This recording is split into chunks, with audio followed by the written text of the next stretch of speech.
Mari kita membuka kitab suci Filipi 1 ayat 21 sampai 26.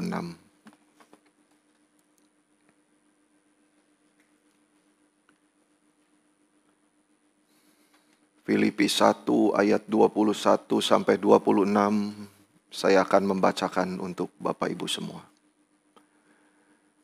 Karena bagiku hidup adalah Kristus dan mati adalah keuntungan. Tetapi jika aku harus hidup di dunia ini, itu berarti bagiku bekerja memberi buah. Jadi mana yang harus kupilih? Aku tidak tahu. Aku didesak dari dua pihak. Aku ingin pergi dan diam bersama-sama dengan Kristus, itu memang jauh lebih baik. Tetapi lebih perlu untuk tinggal di dunia ini karena kamu.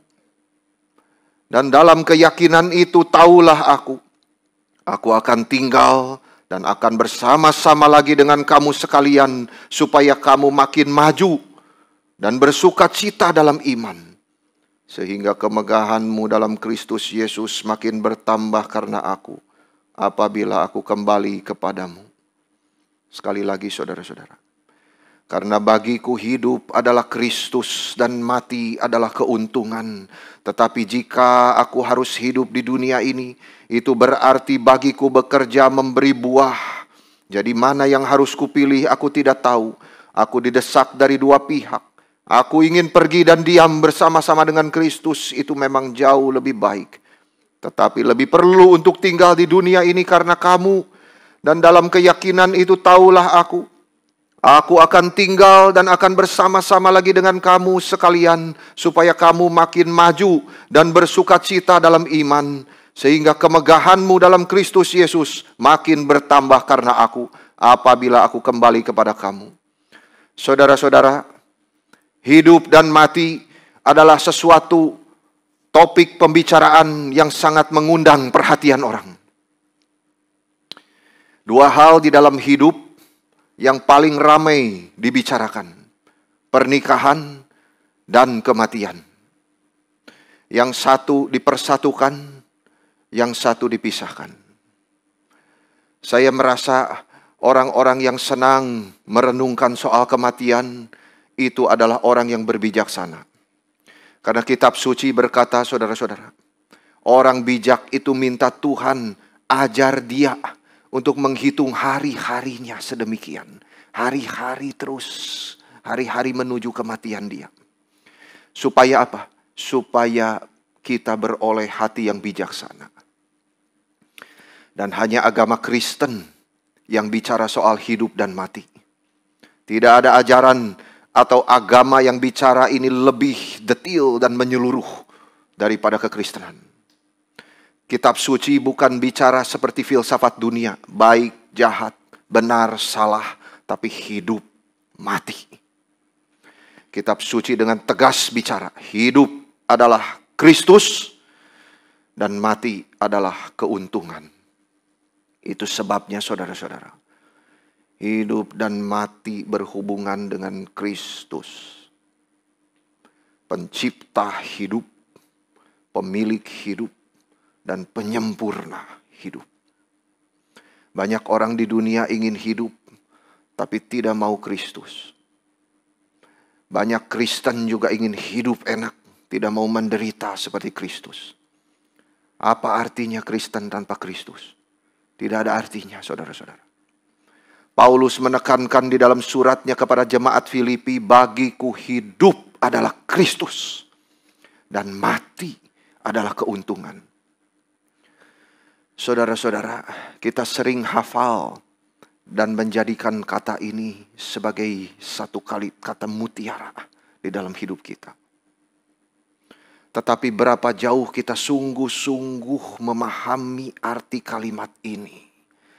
Berapa jauh kita berani menerapkan kalimat ini di dalam hidup kita masing-masing, bahwa hidup adalah Kristus dan mati adalah keuntungan. Ini adalah kalimat yang begitu tajam, seperti pisau yang bermata dua itu, menembusi jantung daripada kekristenan. Apakah saudara sungguh-sungguh orang Kristen yang beriman kepada Kristus? untuk mengamini arti daripada kalimat yang pendek dan sederhana ini. Hidup adalah Kristus, mati adalah keuntungan. Apakah kita sungguh-sungguh menyadari hidup dan mati kita itu di dalam Kristus? Ini semua diuji oleh kalimat yang pendek dan sederhana ini. Hidup adalah Kristus, mati adalah keuntungan. Kalau kita ambil Kristusnya, maka hidup dan mati bukan menjadi keuntungan, tapi kerugian yang besar sekali. Kita akan binasa selama-lamanya. Kekristenan seringkali dilihat hanya sebatas karakter orang-orang Kristen. Kekristenan seringkali dibatasi oleh gedung gereja yang megah, atau menghafal banyak ayat, atau mengerti teologi ini dan itu. Itu bukan tidak baik, tetapi sangat superficial. Terlalu dangkal untuk bicara esensi daripada Kristen. Kristen itu tidak berhenti melihat hanya yang kelihatan, saudara-saudara. Tetapi untuk menilai kekristenan yang sungguh-sungguh, kita harus melihat kepada Kristus Yesus. Satu-satunya sumber hidup kita dan mati kita. Karena Kristen itu adalah Kristus sendiri. Kita tidak mengerti apa itu Kristen sampai kita memiliki iman yang sungguh-sungguh kepada Kristus. Dan saudara-saudara, memiliki relasi yang personal kepada Dia. Itu diuji terus di dalam hidup kita. Aspek yang tidak kelihatan, saudara, personal dengan Kristus, harus kita budayakan di dalam hidup Kristen kita. Jangan hanya yang kelihatan-kelihatan saja untuk dilihat orang, saudara-saudara. Tetapi yang kelihatan, yang tidak kelihatan itu, saudara harus membudidayakan baik-baik. Jaga relasi personalmu dengan Tuhan. Kalimat Paulus ini menjadi satu kalimat yang harus kita ingat, harus kita simpan dalam hati dan menjadi satu keyakinan kita. Bahwa hidup adalah Kristus dan mati adalah keuntungan. Ini yang menjamin sukacita kita terus mengikut Kristus sampai akhir. Kalau kita perhatikan kalimat Paulus, hidup adalah Kristus dan mati adalah keuntungan, itu tidak ada kata kerjanya. Jadi kalau diterjemah secara literal, itu bunyinya begini. Hidup Kristus, mati keuntungan. Lebih pendek lagi. Go straight. Hidup Kristus. Itu artinya mati keuntungan. Kristusnya menjadi esensi. Hidup Kristus, mati keuntungan karena Kristus. Sangat pendek dan sederhana, tetapi mengandung pengertian yang sangat mendalam sekali. Dalam hal ini saya mengajak kita merenungkan dua hal. Dari kalimat Paulus di penjara ini, untuk menjadi dasar dan kekuatan bagi kita melalui hidup yang sulit. Saya ingin mengajak kita untuk merenungkan apa artinya hidup dan mati di dalam Kristus. Yang pertama, hidup adalah Kristus. Ini paling sedikit mengandung 3 hal. Iman, persekutuan, dan tekad mengikut Kristus. Iman kepada Kristus, persekutuan di dalam Kristus, dan tekad mengikut Dia terus. Itu hidup adalah Kristus. Kita memiliki iman di dalam Kristus, mempunyai persekutuan dengan Kristus, dan kita mau mengikut Kristus seumur hidup kita.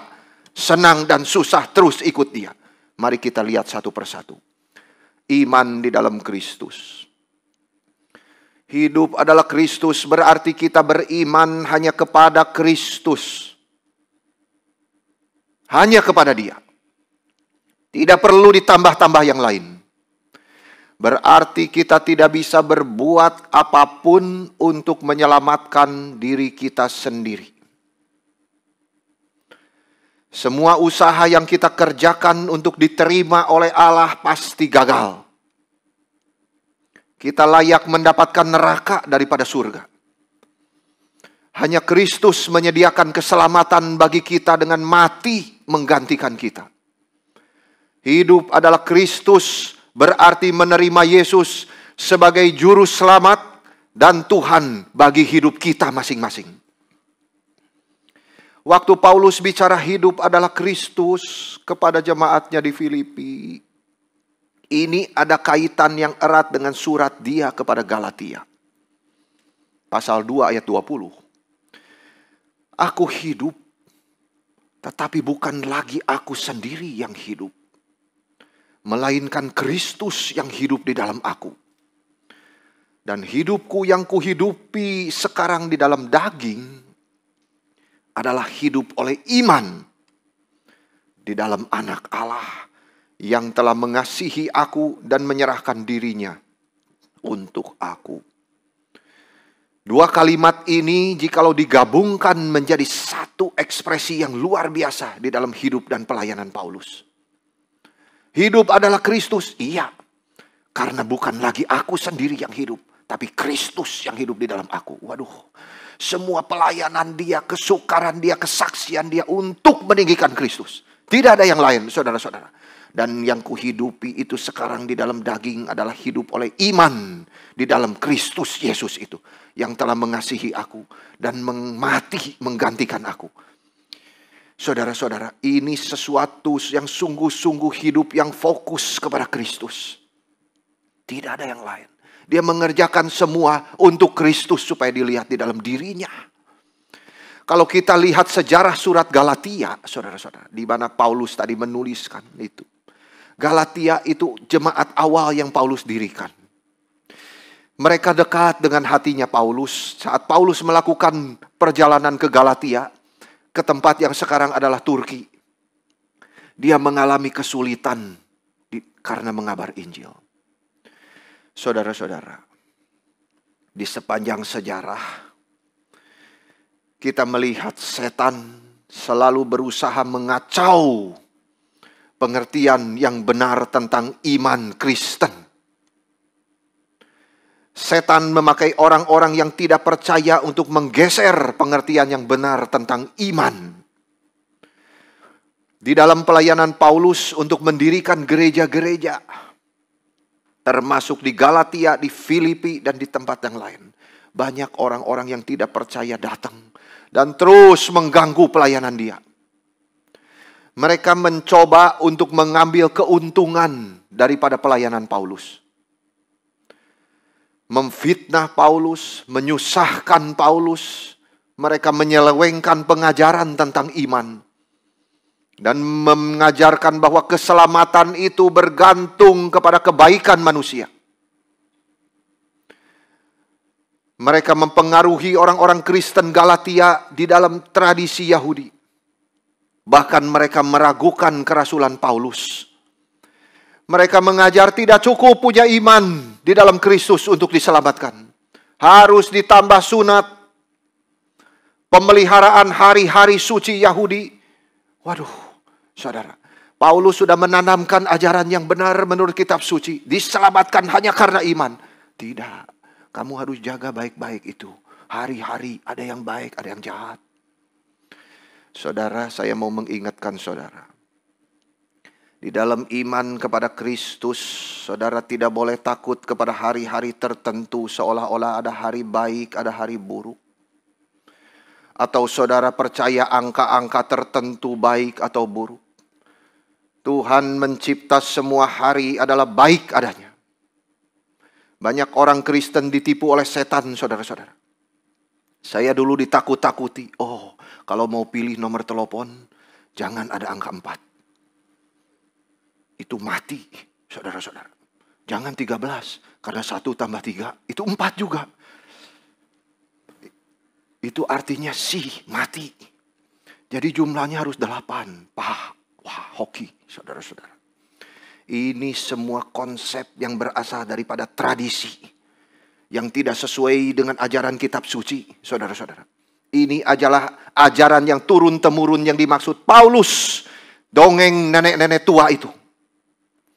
Kepercayaan lokal yang turun-temurun gabung dengan Yudaisme dan Kristen.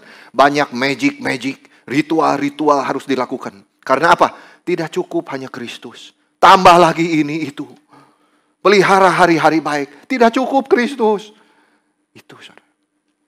Kalau ajaran begini sudah melekat di pikiran saudara, itu susah disingkirkan dengan kekuatan sendiri. Saya dulu banyak sembah dewa-dewa, dengar-dengar tahayul, pegang banyak jimat, main-main dengan kuasa setan. Ini takut, itu takut saudara-saudara. Tetapi setelah pertobatan, dengan firman, pelan-pelan otomatis itu semua lepas. Puji Tuhan, saudara-saudara. Saya sendiri tidak sadar. Tetapi jikalau saya melihat ke belakang, sekarang bersyukur Tuhan sudah melepaskan pikiran-pikiran itu. Semua ikatan-ikatan pikiran yang penuh tahayul, itu sudah disucikan oleh Tuhan melalui firman dan rohnya itu. Mulai fokus hidup jalan, mulai fokus terus kepada Kristus. Saudara yang masih diikat dengan pikiran-pikiran begitu, saudara jangan takut. Rajin mendekatkan dirimu kepada Tuhan. Rajin baca firman Tuhan. Renungkan banyak firman Tuhan. Pelan-pelan pikiran-pikiran itu akan tersingkir dengan sendirinya. Karena roh itu bekerja memakai firman. Menyucikan pikiran dan hati saudara-saudara. Puji Tuhan. Saudara lihat banyak hal lain sebagai tambahan terhadap iman yang terjadi di Galatia. Bagi para pengacau-pengacau itu keselamatan tidak cukup hanya dengan iman. Kemudian berita itu sampai kepada Paulus bahwa ada orang-orang yang mengacaukan pengajaran-pengajaran dia yang sudah dia ajarkan. Maka Paulus menulis di dalam pasal 1, 6-9 begini bunyinya. Aku heran bahwa kamu begitu cepat berbalik daripada dia yang oleh kasih karunia Kristus telah memanggil kamu dan mengikuti suatu Injil yang lain.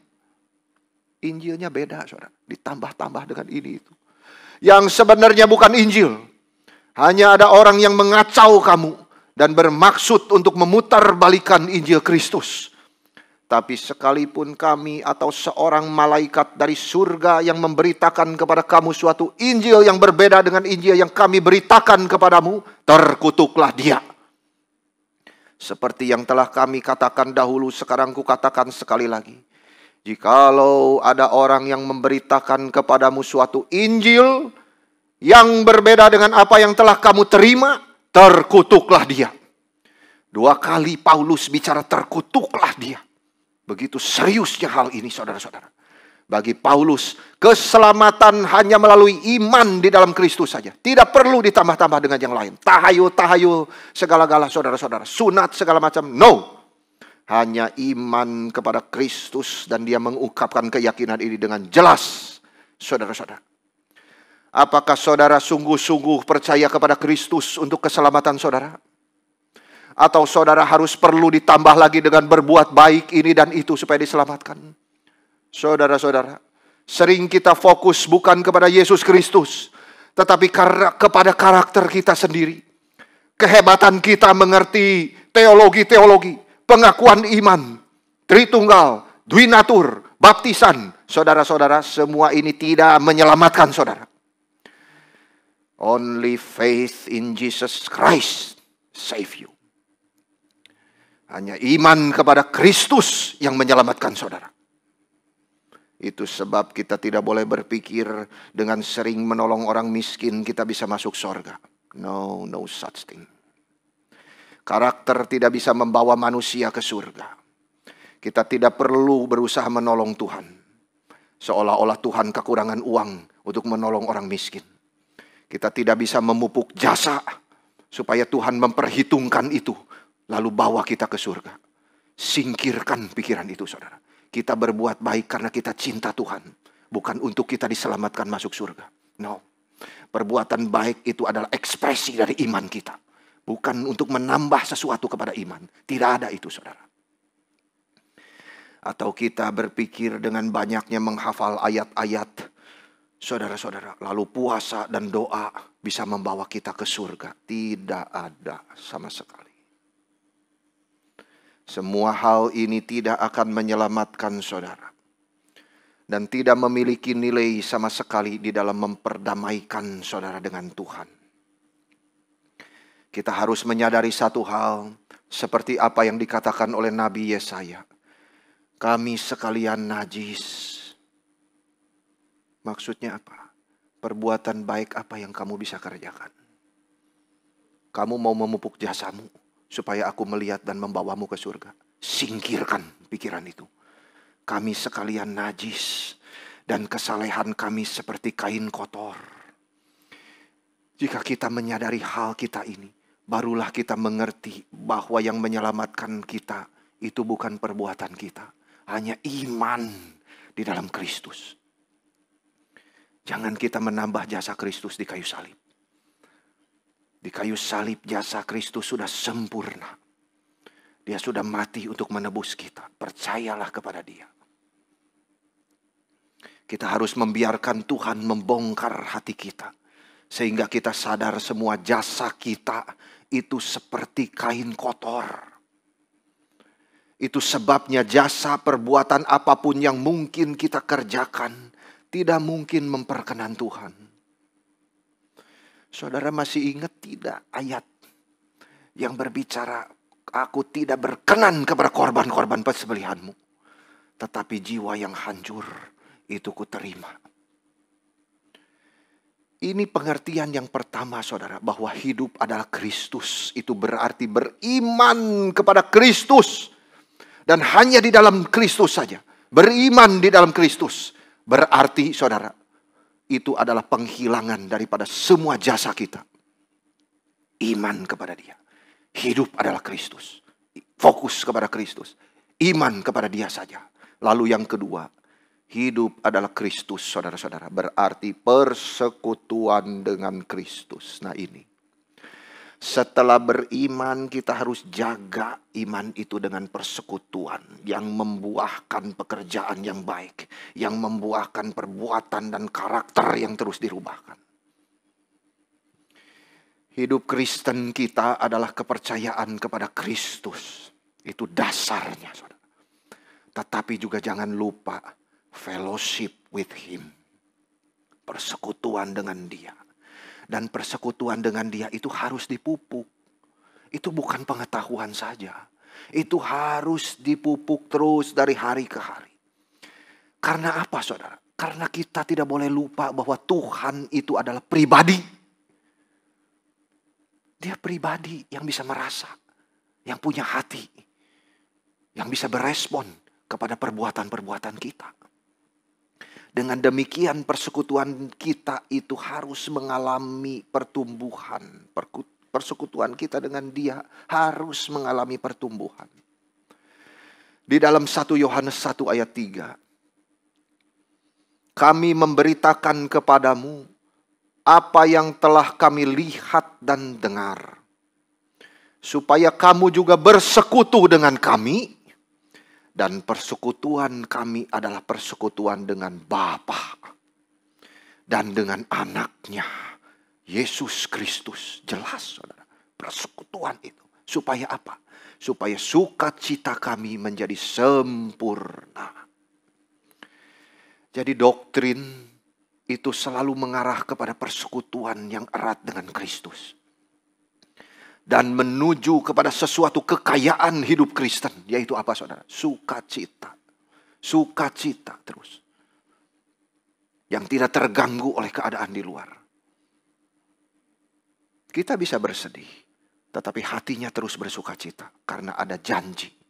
Ada pengharapan. Dan pengharapan itu di dalam janji Kristus. Berarti jikalau kita tahu iman. Tahu melayani. Tetapi tidak ada sukacita, berarti bukti kehadiran Tuhan tidak ada di dalam hidup kita. Kita bukan tidak boleh bersedih, boleh. Berduka, iya. Tapi sukacita di hati itu tidak terganggu oleh keadaan apapun. Karena sukacita kita itu ditanam di dalam Kristus yang sudah berjanji kepada kita. Dan itu tidak akan goncang adanya. Saudara, waktu seorang hamba Tuhan itu murung. Seperti hidup tidak ada pengharapannya. Lalu istri tulis di kertas. Kasih dia. God is dead. Tuhan sudah matikah? Dia langsung sadar. No. God is alive. Dan aku harus bersuka cita di dalam segala beban, di dalam segala tanggungan yang harus kuhidupi setiap hari. Sukacita Kristus itu tidak boleh goncang. Itu menyatakan kehadiran Tuhan di dalam hidup kita yang seharusnya membawa sukacita. Itu sebab jika tidak ada sukacita, saudara, mungkin penyebabnya adalah kurangnya persekutuan dengan Kristus. Sukacita kita bisa pudar saat persekutuan dengan Kristus sudah jauh. Marilah kita menyisihkan waktu untuk berdiam diri di hadirat Tuhan. Itu bukan pemborosan, saudara. Jangan saudara pikir, waktu jalan terus, saya harus kerja terus. No. Bersekutu, berdiam diri, membaca firman, itu juga pekerjaan yang melayani Tuhan. Karena saudara sedang dipersiapkan untuk menghadapi hari depanmu. Dan itu menjadi sesuatu charger untuk bagaimana saudara bisa kuat. Bagaimana bisa sukacita. Fellowship with Him. Saudara, bisa jadi kesibukan-kesibukan yang kita kerjakan justru menjauhkan kita dari Tuhan. Termasuk pelayanan kita. We have to be careful of this. Coba lihat Maria dan Marta. Oh, dua-duanya sama-sama sahabat-sahabat Yesus. Keduanya orang yang beriman kepada Yesus. Faktanya, coba lihat. Marta yang berlari menemui Yesus ketika dia kembali ke Betania setelah kematian Lazarus. Dialah yang menyatakan imannya soal kebangkitan terakhir. Lalu dia bicara kepada Yesus, Tuhan, jika Engkau ada di sini, saudaraku tidak akan mati. Dia percaya. Tapi ketika Yesus berada di rumah Maria dan Marta, justru Marialah yang duduk di kaki Yesus, sementara Marta sibuk melayani. Yesus berkata, Marta, Marta, kamu khawatir dan kesal terhadap banyak hal. Tetapi hanya satu hal yang sebenarnya kamu perlu. Maria telah memilih yang terbaik. Dan itu tidak akan diambil daripadanya. Maria memilih dilayani dulu oleh Tuhan. Baru dia melayani. Ada saat kita harus duduk diam di kaki Tuhan, saudara. Apakah saudara kerjakan itu? Biasakan diri membaca, merenungkan firman. Tuhan akan berbicara di dalam persekutuan itu kepada saudara. Karena Tuhan itu hidup, pribadi. Itu harus dijaga oleh pembacaan kitab suci. Seringkali kita hidupnya kacau, membalikan dua hal ini. Fellowship dan kerja terus. Kita pikir pelayanan kita sangat dibutuhkan. Dan persekutuan dengan Tuhan itu bisa diganti. Kita perlu belajar bahwa tidak ada yang bisa menggantikan persekutuan dengan Kristus. Itu hal yang sangat esensi. Setelah kita punya iman kepada Kristus, kita harus punya fellowship dengan Kristus. Dijaga terus. Jangan sampai kita aktif luar biasa, tapi tidak pernah doa dan baca firman di rumah. Ini ada kesalahan di dalam kerohanian saudara. Hidup adalah Kristus, dimengerti dengan adanya persekutuan dengan Kristus. Itu yang kedua. Yang ketiga, tekad mengikut Yesus. Iman, persekutuan, dan tekad mengikut Dia. Itu hidup adalah Kristus. Hidup adalah Kristus berarti mengikut Dia. Kristus yang kita percaya adalah Kristus yang terus dinamis. Tidak statis. Di dalam arti saudara-saudara bahwa persekutuan seorang prajurit Kristus. Itu selalu pemahamannya di situ. Karena kita hidup selalu di dalam peperangan rohani. Ingat saudara, kita hidup melawan apa? Roh yang di udara itu. Bukan melawan yang Saudara-saudara seiman, bukan. Kita hidup itu melawan roh yang jahat di udara itu, saudara. Dan itu peperangan rohani kita. Itu selalu harus nuansanya seperti itu. Kita adalah prajurit Kristus yang sedang berbaris di hadapan komandan kita, yang adalah Yesus sendiri.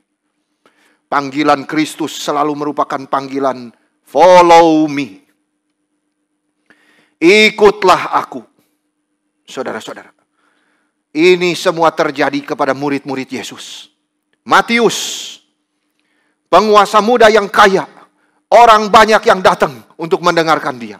Follow me, follow me. Saudara-saudara, salah satu cirinya itu, ikut Yesus dan tinggalkan semua. Bukan cuma ikut Yesus, tapi terus bawa beban dosa. Terus bawa harta kekayaan. No, tinggalkan semua. Follow me. Berarti saudara-saudara, saudara bukan tidak boleh bekerja. Bukan. Saudara bukan tidak boleh berusaha. Bukan. Tapi fokus saudara ada di mana? Ketika saudara bekerja. Ketika saudara berbisnis. Ketika saudara melayani semua. Fokus pikiranmu ada di mana? Apakah saudara mengikut Yesus atau mengikut materi? Itu dua hal yang berbeda. Yesus berkata, ikut aku, tinggalkan semua. Jangan menengok ke belakang. Tidak layak bagi kerajaanku. Saudara-saudara. Itu sebabnya kita tidak dapat mengikut Kristus kecuali kita telah meninggalkan semua yang menjauhkan kita dari Dia.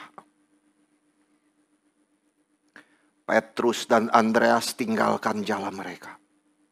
Itu penghasilan mereka. Yakobus dan Yohanes tinggalkan ayahnya di perahu.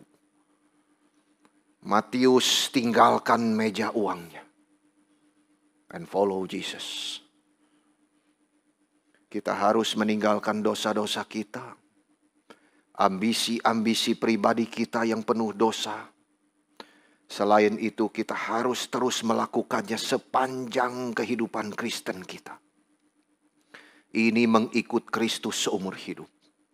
Ini hidup adalah Kristus. Agar hal ini menjadi mungkin, Paulus berkata, harus ada salib. Barang siapa mengikut aku, dia harus menyangkal diri dan memikul salibnya setiap hari. Mengikut aku. Saudara, memang benar Paulus berkata, karena bagiku hidup adalah Kristus dan mati adalah keuntungan. Tetapi dia berkata lagi di Galatia begini. Hidup yang kuhidupi di dalam tubuh. Aku hidup oleh iman di dalam anak Allah itu. Yang telah mengasihi aku. Dan menyerahkan dirinya untuk aku. Ada salibnya di situ, saudara. Ini kemenangan di dalam hidup Kristen. Tetapi sebelum dia dapat mengatakan hal-hal ini, Paulus harus dapat mengatakan bahwa dia disalibkan bersama Kristus. Bukan dia lagi yang hidup, tapi Kristus yang hidup di dalam dia.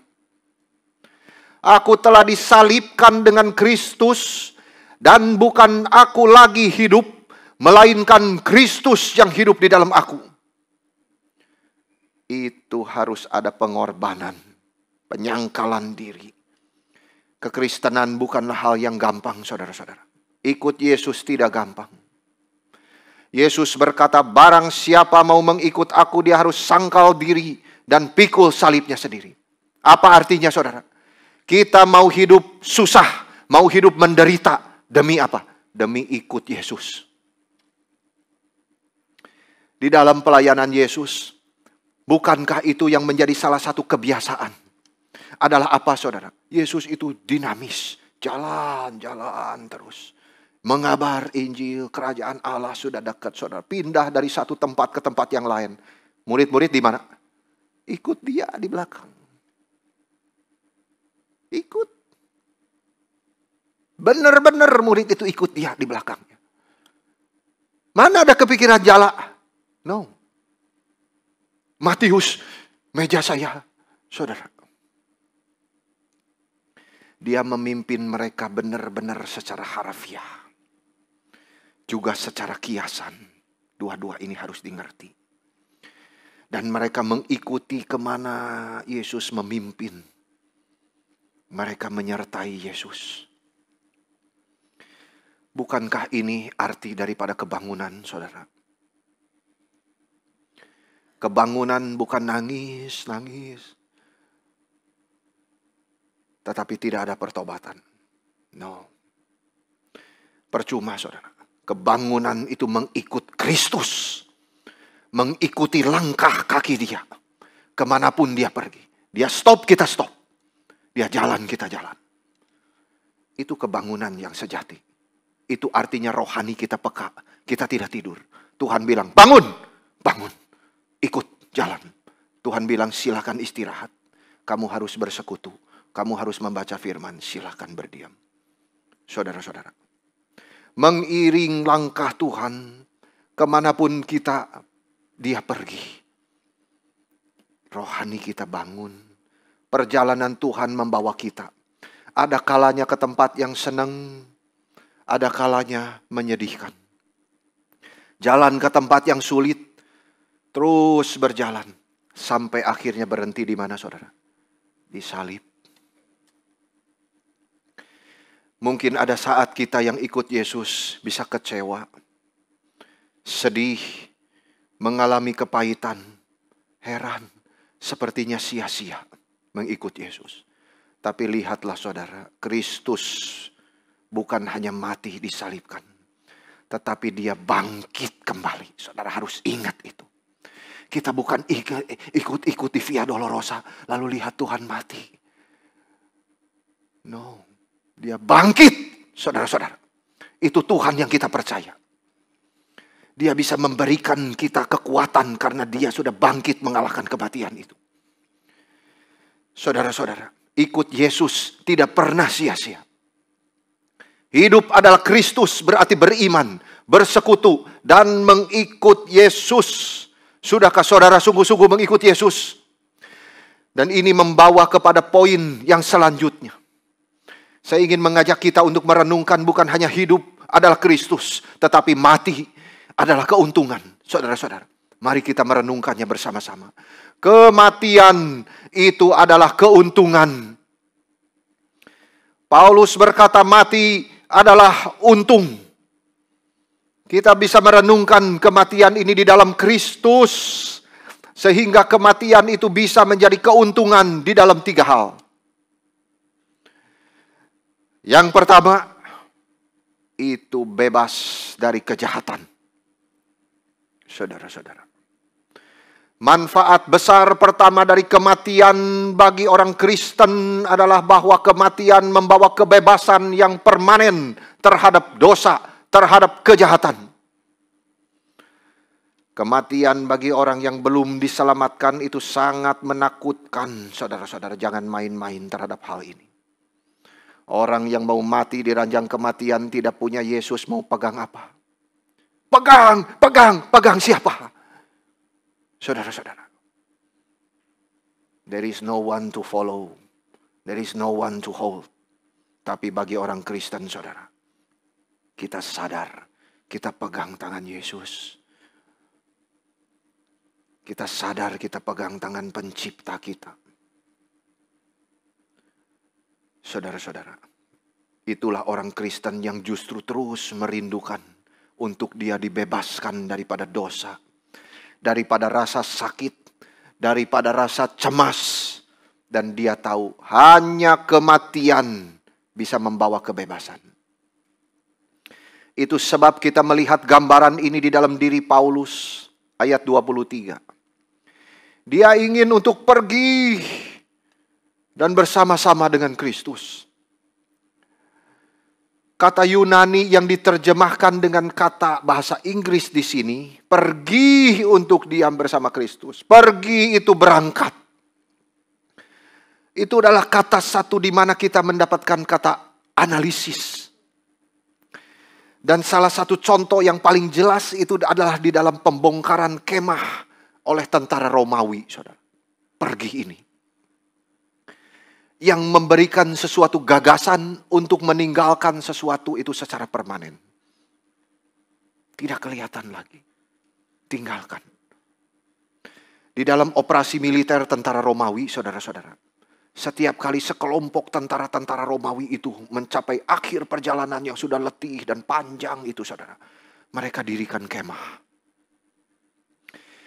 Ini bukan kemah yang biasa, saudara. Kemahnya besar untuk menampung satu grup tentara yang besar. Pembuatannya sangat rumit sekali, saudara-saudara. Dan setelah mereka makan malam di situ, istirahat malam di situ, saudara, pagi hari bangun, langsung mereka bongkar itu kemah. Tinggal hilangkan semua jejak itu bahwa mereka pernah tinggal di situ. Dengan cara yang sama, Paulus berbicara orang-orang Kristen itu membongkar perkemahan untuk bersama-sama dengan Yesus. Semua yang tidak berguna ditinggalkan di belakang. Semua dosa, semua rasa sakit, semua penderitaan di dunia ini, di dalam kematian itu sungguh ada kebebasan yang besar. Saya ambil beberapa contoh untuk menggambarkan kebebasan ini, saudara. Di dalam Yohanes 11 ayat 11, Kristus berbicara tentang Lazarus yang tertidur. Bukan mati, tertidur. Lalu kisah 7 ayat 60. Stefanus dicatat di situ, meninggallah ia. Itu di dalam arti tertidur. Lalu 1 Tesalonika 4 ayat 15, Paulus menulis berkali-kali tentang tidurnya orang percaya. Kita yang masih hidup, yang masih tinggal sampai kedatangan Tuhan, sekali-kali tidak akan mendahului mereka yang telah meninggal. Artinya tertidur. Tidur di sini bukan di dalam arti jiwanya tidur. Tidak, saudara.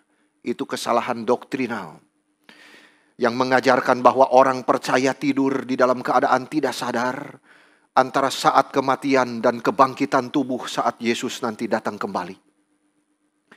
Tetapi kitab suci tidak mengatakan, saudara, bagiku hidup adalah Kristus, lalu jiwa yang tidur itu adalah keuntungan. Tidak. Hidup itu adalah Kristus, mati adalah keuntungan. Karena apa? Fellowship with Christ. Bukan tidur itu jiwa ada tidur terus di peti. Tidak, saudara. Ini mengajarkan bahwa kematian ini tidur adalah kiasan. Dan setelah meninggal orang Kristen tubuhnya tidur, tetapi jiwanya langsung hidup bersama dengan Tuhan. Dan itu adalah satu keuntungan bagi orang yang percaya. Karena dia terbebas daripada melihat semua kesulitan yang mengganggu hidupnya. Dan dia sudah mendapatkan kedamaian yang berasal daripada surga sendiri. Sambil menunggu kebangkitan dengan tubuh kemuliaan saat kedatangan Kristus kedua kalinya. Yang kedua, saudara-saudara, mati adalah keuntungan. Itu berarti kita menjadi seperti Yesus. Kita bukan hanya, saudara-saudara, bebas daripada kejahatan. Tetapi manfaat besar kedua dari kematian bagi orang percaya adalah bahwa mereka akan menjadi seperti Yesus. Ini dimengerti di dalam 1 Yohanes 3 ayat 2. Saudara-saudaraku yang kekasih, sekarang kita adalah anak-anak Allah, tetapi belum nyata apa keadaan kita kelak. Akan tetapi kita tahu bahwa apabila Kristus menyatakan dirinya, datang nanti kedua kali, kita akan menjadi sama seperti Dia. Wah, itu janji yang besar, saudara. Sebab kita akan melihat Dia dalam keadaan yang sebenarnya. Jadi kematian itu bukan saja membawa kebebasan dari kejahatan. Tetapi lebih daripada itu, kitab suci mengajar bahwa kematian membawa kesempurnaan akhir dari pengudusan orang percaya yang telah dimulai di bumi. Saudara-saudara, saat kita percaya Yesus, kita terus diberikan roh itu untuk merubah karakter kita. Terus dirubahkan. Saya sudah berkhotbah minggu-minggu yang lalu, masih ingat, saudara? Jangan melihat saudara kita itu hal yang buruk terus. Jangan. Lihat dia apa jadinya nanti. Karena dia terus-menerus diubahkan. Dan saat yang sempurna itu nanti. Bukan ketika di dunia ini pakai tubuh ini. Bukan, saudara. Tuhan tidak menyelamatkan kita Bukan hanya untuk kita, saudara-saudara, tidak masuk ke neraka. Yohanes berkata kita akan jadi apa setelah kematian. Itu poinnya, saudara. Tuhan tidak hanya menjadikan kita anak-anaknya, tapi menjadikan anak-anaknya sama seperti Kristus. Ada sesuatu di depan. Bukan hanya statis, diam. Ada sesuatu. Dia terus merubah kita, menjadikan kita. Saudara, sadarkah di dalam hidup kita sehari-hari, Tuhan sedang terus bekerja secara diam-diam di hati saudara. Menaruh pikiran Kristus di hati saudara. Menaruh sifat-sifat Kristus di hati saudara. Sehingga pelan-pelan terus kita mulai berpikir seperti Kristus. Yang tadinya mau marah, sabar. Karena kasih itu sabar. Kasih itu mengampuni. Kasih itu tidak mendendam. Kita mulai belajar untuk bicara seperti Yesus. Kita mulai bisa berbuat seperti Yesus. Kita adalah anak-anak raja, saudara-saudara. Bukan di dalam pengertian kita kaya, sukses terus, tidak ada sakit penyakit. Itu salah belaka. Di dunia ini kita menunggu kesempurnaan itu. Sambil terus dirubahkan oleh Tuhan. Ada sakit, ada susah, pelan-pelan, tapi makin mirip Kristus. Ada pengharapan itu. Jadi kemuliaan itu bukan di sini, tapi di sana. Jangan tarik ke sini. Semua yang bernilai perlu pengorbanan, saudara-saudara. Perlu proses menanti. Di dunia ini kita mungkin orang yang sederhana. Hidup di dalam keadaan yang tidak berlebih. Tapi kita tetap adalah anak-anak raja. Saudara-saudara. Hanya kemuliaan itu belum sampai. Sampai nanti Yesus datang kembali. Maka kita akan sama seperti Dia. Yohanes berkata, apabila Kristus menyatakan dirinya, kita akan menjadi sama seperti Dia. Puji Tuhan, saudara-saudara. Sama di dalam arti bukan menjadi Allah yang kecil, tidak. Tetapi sama di dalam pengertian rohani dan kebenaran, saudara. Kita akan sempurna di dalam kebenaran. Kita tahu kebenaran itu sekarang, tetapi hanya mencicipinya sedikit. Tetapi harinya akan datang ketika kita akan menjadi apa yang seharusnya kita jadi. Kita bukan kita yang sekarang. Kita terus dirubahkan oleh Tuhan. Jangan kecewa, jangan kecil hati, saudara-saudara. Pada hari itu kita akan mengetahui seperti Tuhan mengenal kita. Dan semua yang membingungkan kita itu di dalam hidup ini, semua akan menjadi jelas. Ada beberapa hal yang bisa kita pikirkan di dalam menjadi sama seperti Kristus ini. Yang pertama, saudara, kita akan memiliki tubuh kebangkitan di surga. Filipi 3 ayat 21. Tuhan Yesus Kristus akan mengubah tubuh kita yang hina ini. Sehingga serupa dengan tubuhnya yang mulia. Mengubah. Saudara-saudara. Kita mungkin, saya ingin punya badan lebih langsing. Atau lebih tinggi. Ketika di dunia kita lihat cermin, saudara-saudara. Kita sering tidak puas, bukan? Kita tidak suka. Kurang ini, kurang itu, saudara-saudara. Tetapi saudara tidak perlu operasi plastik. Saudara-saudara. Buang uang untuk merubah ciptaan Tuhan. Ya, itu tidak baik, saudara-saudara. Tetapi saudara, kita pasti akan menikmati tubuh kita nanti di surga. Kita tidak akan menemukan lagi takut makan ini, makan itu. Aduh, kolesterol, saudara, segala macam. Nanti gula. Tubuh kemuliaan itu sempurna seperti tubuh Kristus. Saya sangat menunggu untuk itu, saudara-saudara. Saya tidak tahu apa saya akan lebih tinggi sedikit atau tidak, saudara-saudara.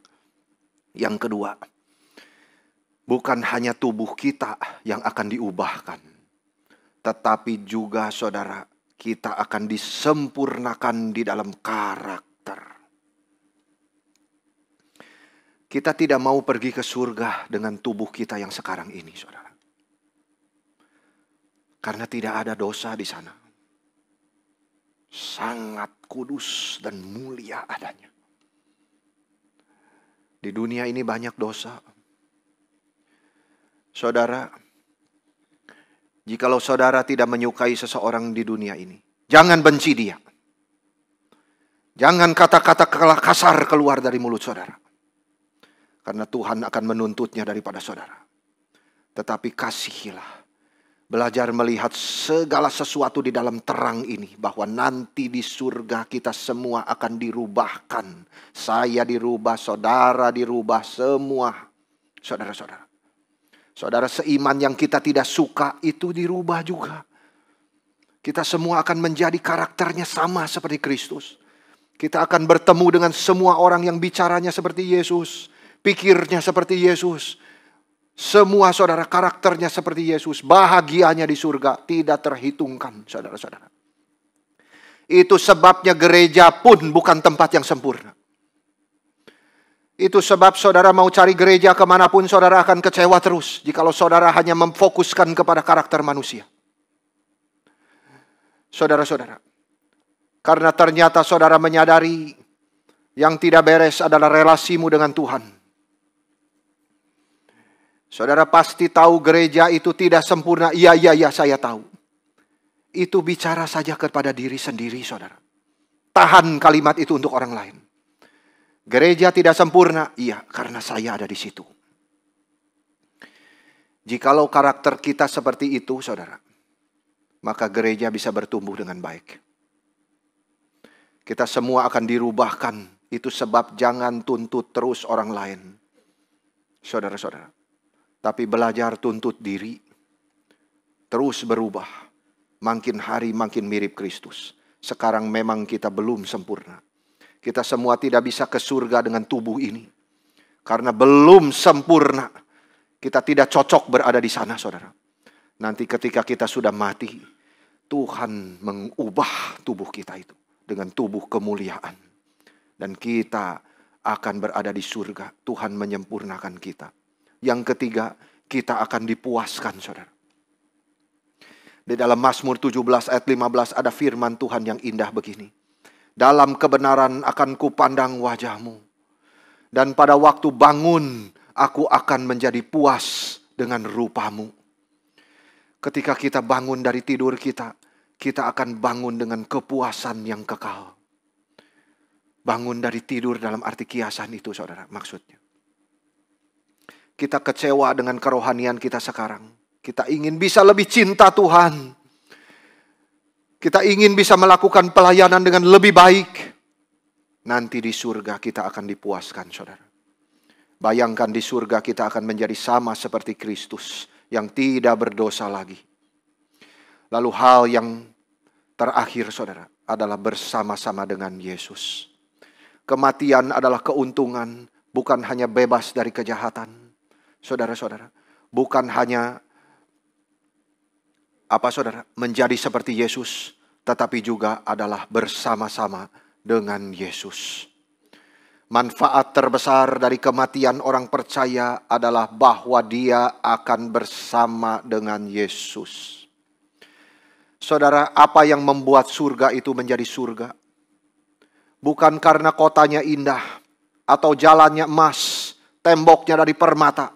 Itu semua lambang kesempurnaan yang menakjubkan, saudara. Atau bukan karena orang tua saya sudah ada di sana. Orang yang kita kasihi ada di situ. Itu semua memang sukacita yang luar biasa. Tetapi yang membuat surga menjadi surga karena Yesus ada di situ. Paulus bilang, aku ingin pergi dan diam bersama-sama dengan Kristus. Betapa luar biasanya, saudara. Bisa bertemu dengan pencipta, kekasih jiwa kita. Muka dengan muka. Berjalan bersama dengan dia. Mencintai dia. Kagum tidak habis-habis. Di dalam penyembahan kepada Kristus. Harinya akan datang, saudara. Ketika kita akan bersama dia. Tidak seperti sebelum-sebelumnya. Pada hari itu tidak akan ada air mata. Tidak ada kekecewaan lagi. Tidak ada perpisahan lagi. Setelah kematian kita akan bersama-sama dengan Yesus. melihat dia di dalam kemuliaannya, kesempurnaannya, kebesarannya, tidak terbayangkan, saudara-saudara. Paulus berkata, aku ingin pergi untuk bersama-sama dengan Kristus, tapi lebih perlu untuk tinggal di dunia ini karena kamu. Saudara-saudara, kita menantikan hari di mana kita akan bersama dengan Kristus, dibebaskan daripada kejahatan, saudara. Tetapi sekarang selagi di dunia, kita harus hidup menjadi berkat untuk orang lain. Paulus ingin, saudara, bersama dengan Kristus. Tapi dia juga ingin hidup di dalam dunia untuk menjadi berkat bagi sekalian jemaatnya. Memang benar bahwa kematian membawa manfaat yang besar bagi kita orang percaya. Bebas dari kejahatan, menjadi sama dengan Kristus, bersatu dengan dia. Tetapi ini tidak pernah dimaksudkan untuk membuat orang Kristen lari daripada tanggung jawab dia di dalam dunia ini. Seperti yang diklaim beberapa orang di dalam 1 Yohanes 3 ayat 3. Setiap orang yang menaruh pengharapan itu kepadanya menyucikan diri sama seperti dia yang adalah suci. Tuhan sedang bekerja merubah kita di dalam pengudusan hidup kita. Dan saudara, tanggung jawab kita untuk berjuang, untuk berbuah. Itu sebab di dalam ayat 22. Aku bekerja memberi buah. Selalu untuk kepentingan orang lain. Ayat 25, supaya kamu maju dan bersukacita di dalam iman. Setelah Paulus berkata hidup adalah Kristus dan mati adalah keuntungan, dia tidak diam. Dia tidak bunuh diri, tapi justru kembali bekerja untuk Tuhan. Melakukan tanggung jawabnya sampai dijadi kehendak Tuhan dalam hidup dia. Yaitu apa, saudara? Mati dipenggal karena imannya. Tetapi dia sudah bahagia bersama Kristus di surga. Dia melihat begitu banyaknya orang-orang menjadi Kristen karena pelayanan dia. Saudara-saudara, itu satu kebahagiaan yang besar sekali di surga. Saat kita melihat apa jejak kaki kita, pelayanan kita itu. Itu yang Tuhan perhitungkan. Selalu, saudara. Ingat itu. Tuhan tidak tanya berapa besar milik yang kau bisa miliki di dunia. No. Berapa pengaruh yang engkau bisa berikan. Pengaruhmu sebagai orang Kristen itu berapa banyak kau berikan di dalam dunia ini. Kepada orang lain. Pengaruh Injil. Saudara-saudara. Itulah maksud Paulus, saudara. Adalah aku bekerja memberi buah. Supaya kamu maju. Di dalam imanmu. Di dalam beberapa kalimat singkat Paulus mengatakan jika dia tetap di dalam hidup ini maka itu hidup yang harus menjadi berkat untuk orang lain. Ayat 25-26 dia berkata begini. Dan di dalam keyakinan ini taulah aku akan tinggal dan akan bersama-sama lagi dengan kamu sekalian. Supaya kamu makin maju dan bersukacita di dalam iman. Sehingga kemegahanmu dalam Kristus Yesus makin bertambah karena aku. Apabila aku kembali kepada kamu.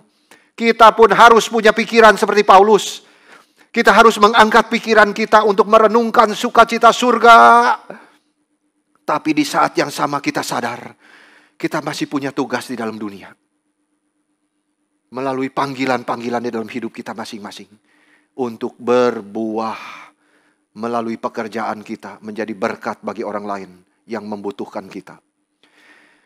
Terakhir saya tutup dengan satu ayat di dalam 1 Korintus 15 ayat 58. Karena itu saudara-saudaraku yang kekasih, berdirilah teguh. Jangan goyah dan giat selalu di dalam pekerjaan Tuhan. Sebab kamu tahu dalam persekutuan dengan Tuhan, jerih payahmu tidak sia-sia. Marilah kita mengerti, hidup adalah Kristus, mati adalah keuntungan. Di dalam pengertian ini. Amin.